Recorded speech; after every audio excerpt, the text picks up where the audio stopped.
Hey guys, picture this. It's past midnight. The world outside is completely quiet, but inside these walls, the air is thick with secrets. Welcome back to another late night deep dive. Today, we're peeling back the curtains on history's darkest corners, looking at the people who ruled with an iron fist, and honestly, absolute madness. But before we dive in, do me a quick favor, hit that like button and drop your local time in the comments right now. Honestly, I just love knowing how far across the world these late night stories are traveling and exactly what hour it is where you are. So, turn down your lights, get comfortable, and let's be real for a second. History isn't always written by the good guys. Here's what really happened. The scent of France is completely different from England. Here, the air smells like wine, river water, perfume, roasted chestnuts, and sometimes the sharp, metallic tang of panic on the crowded streets of Paris. Church bells echo through narrow alleys, while royal carriages rattle over muddy roads, past merchants selling velvet, candles, and warm bread under striped awnings. And behind the grand style of the French court stands Catherine de Medici, watching everything with a patience that only comes from someone who survives by being invisible. Until it's way too late. History is rarely kind to her. Depending on who's telling the story, Catherine is either a brilliant political warrior trapped in an impossible situation, or a cold-blooded mastermind whose name is forever linked to one of the bloodiest massacres in French history. Naturally, people saw a collapsing kingdom full of armed religious extremists and decided one woman must be secretly controlling it all. Civilizations are really good at oversimplifying disasters. You're entering the royal court now, where silk gowns sweep across marble floors under chandeliers glowing with candlelight. Nobles sparkle in pearls and embroidered velvet, while musicians play soft melodies near massive fireplaces. But behind all this beauty, France is shaking, because the country is literally tearing itself apart over religion. A major historical fact shapes almost every moment of Catherine's life. 16th century France is locked in a violent war between Catholics and Protestants, known as the Huguenots.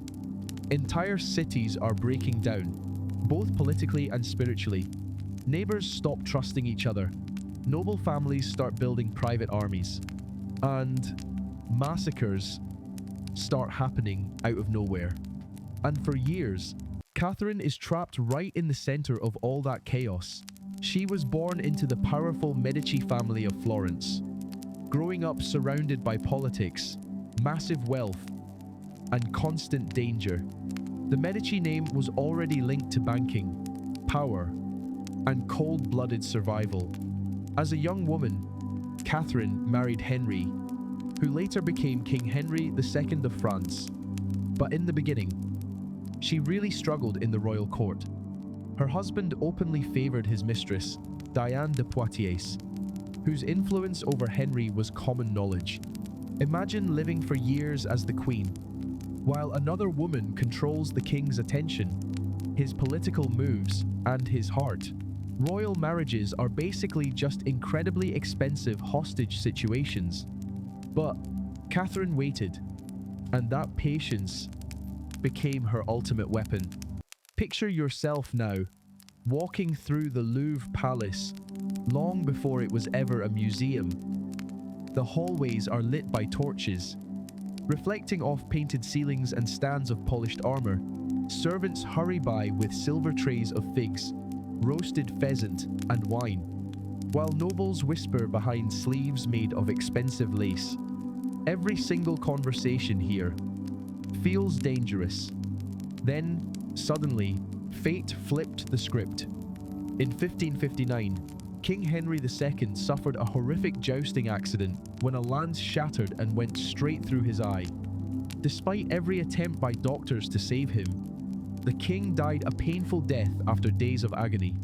Scholars still argue whether this trauma is what led Catherine to take astrology and prophecy so seriously later on. Some accounts claim that Nostradamus himself warned her about the dangers of that tournament years before, though historians stay cautious about such dramatic stories. Still, that atmosphere of prediction and fear stayed locked to Catherine's image. After Henry was gone, Catherine took over the real political power as regent for her young sons, who sat on the throne one after another, while they were still too inexperienced, or too weak, to actually rule. And right then, France started to fall apart. Religious violence is spreading everywhere. Protestant and Catholic groups are constantly fighting to control the crown. Murders, riots, conspiracies, and betrayals have basically become part of daily life. You're walking through the crowded streets of Paris now, where angry sermons echo from the churches, while armed men gather nervously outside taverns. Posters accusing rivals of heresy appear on the walls overnight.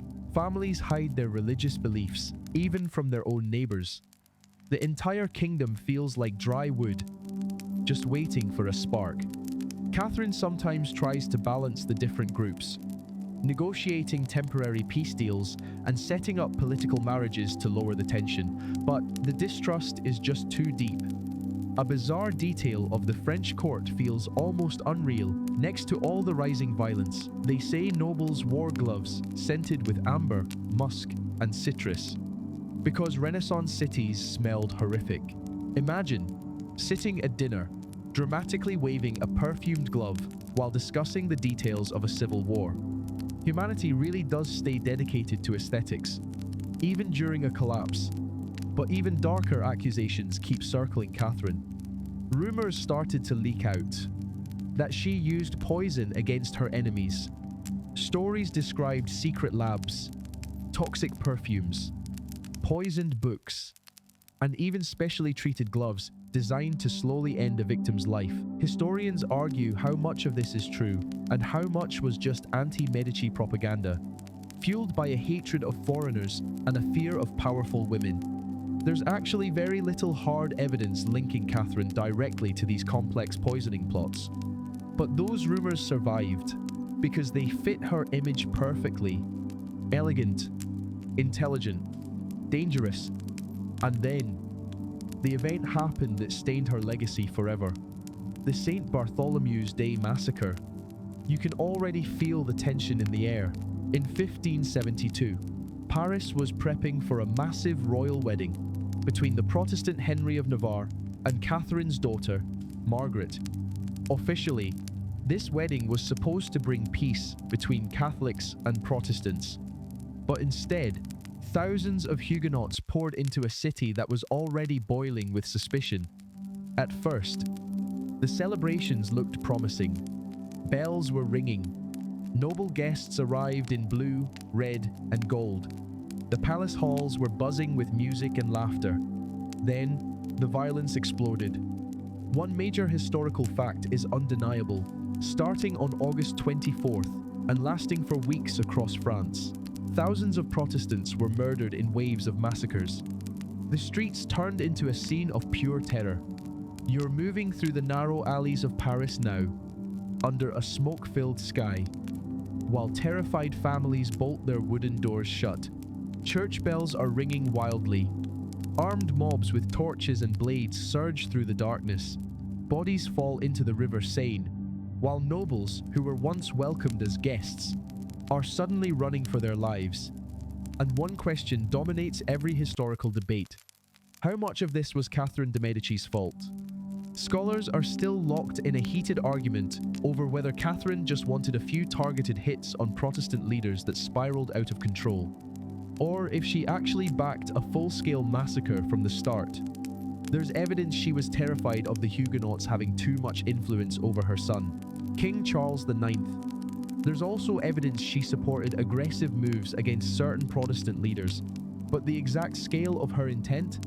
It's still a mystery. History rarely gives clear answers, only consequences. Picture Catherine walking through candlelit palace rooms during those horrific nights, while screams echo from far beyond the walls. Advisors are sprinting through the hallways with messages. Guards are slamming doors shut. Somewhere outside, Paris is burning with a religious hatred that has completely taken over the streets. And maybe Catherine herself realized that things were spinning out of control. A bizarre detail from witness accounts says that the number of bodies floating in the River Seine got so high that citizens temporarily avoided certain parts of the river altogether. When a mob starts to feel justified in their violence, human cruelty accelerates at a terrifying speed. This massacre trashed France's reputation across Europe. Protestant nations were stunned. Radical Catholics celebrated. The trust between religious communities was shattered. Meanwhile, Catherine survived. She stayed politically alive for years in a kingdom that was constantly bleeding. Maybe that's the strangest part of her story. Not the dramatic villainy, but the survival. Because, while kings grow weak and factions fall apart, Catherine outlasts almost everyone around her. You're leaving Paris now under that smoke-filled sky as the church bells fade into the night air. But far across the ocean, another ruler is waiting on a remote island where executions have become so common that citizens only feel safe in total silence. Her name is Ranavalona, and Madagascar is about to get very quiet. And just like that, another shadow from the past fades into the dark. But here's the thing, the worst monsters in history, they slept perfectly fine at night, while the rest of the world trembled. Makes you think, doesn't it? Anyway, that's enough heavy thinking for tonight. The sun is still hours away, and it's time to let your mind finally rest. If you want to keep drifting through these lost stories with me, make sure to hit subscribe so you don't miss the next chapter. But for now, close your eyes, sleep well, and I'll see you in the next midnight hour. Good night.